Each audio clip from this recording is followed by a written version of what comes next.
நாம் இன்று கிறிஸ்துமஸை கொண்டாடும்போது மிகவும் மகிழ்ச்சியுடன் அலங்கரிக்கப்படும் ஒன்று கிறிஸ்துமஸ் மரம்.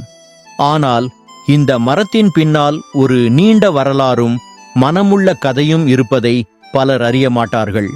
அந்த கதையை போய் பார்க்கலாம். ஒரு காலத்தில் ஐரோப்பாவின் குளிர்காலங்கள் மிக கடினமானவை.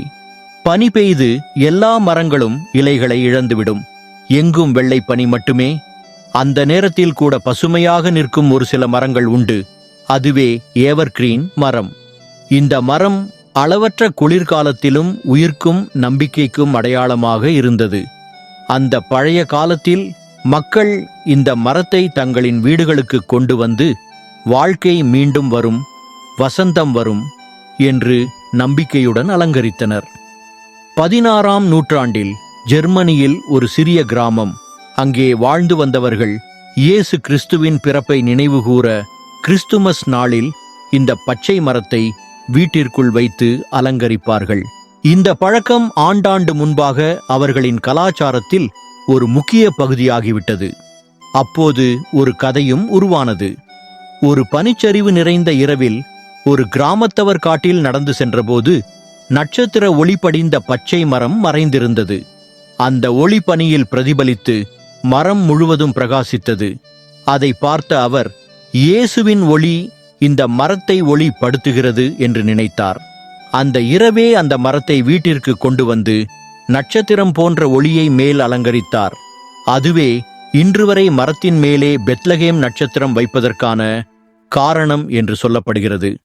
அதன் பிறகு இந்த பழக்கம் ஐரோப்பாவிலிருந்து உலகம் முழுவதும் பரவியது. அரச குடும்பங்களும் இந்த மரத்தை அலங்கரிக்கத் தொடங்கினர். நகரங்கள் முழுவதும் பெரிய பெரிய விளக்குகள், அழகான அலங்காரங்கள் மக்கள் முகத்தில் மகிழ்ச்சியையும் ஒன்றுபட்ட மனதையும் கொண்டு வந்தது. கிறிஸ்துமஸ் மரத்தில் தொங்கும் சிறிய காய்கள், மணி ஒலிகள், பரிசுப் பெட்டிகள், இவை ஒவ்வொன்றுக்கும் ஒரு அர்த்தம் இருக்கிறது. மணி மகிழ்ச்சியை அழைக்கும் குறியீடு விளக்குகள், இருளை நீக்கும் ஒளி பரிசுகள், அன்பு பரிவின் அடையாளம். ஒரு குடும்பம் ஒன்றாக சேர்ந்து மரத்தை அலங்கரிக்கும் நேரம் அது சிரிப்பையும் நினைவுகளையும் உருவாக்குகிறது.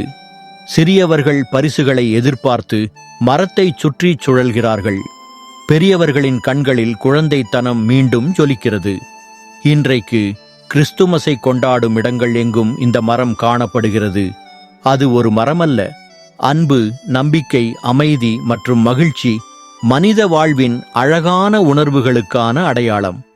கிளையில் தொங்கும் ஒவ்வொரு ஒளியும் நம் உள்ளங்களுக்குள் இருக்கும் நல்லுணர்வை வெளிச்சப்படுத்தும். மேல் பிரகாசிக்கும் நட்சத்திரம் நமக்கு வழிகாட்டும் ஒளியாகும்.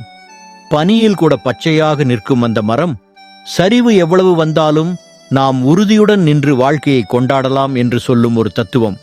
எந்த மதத்தினரும் எந்த நாட்டினரும் கிறிஸ்துமஸ் மரத்தின் முன் நிற்கும்போது ஒரு நிமிடம் அமைதியும் மகிழ்ச்சியும் உணர்கிறார்கள்.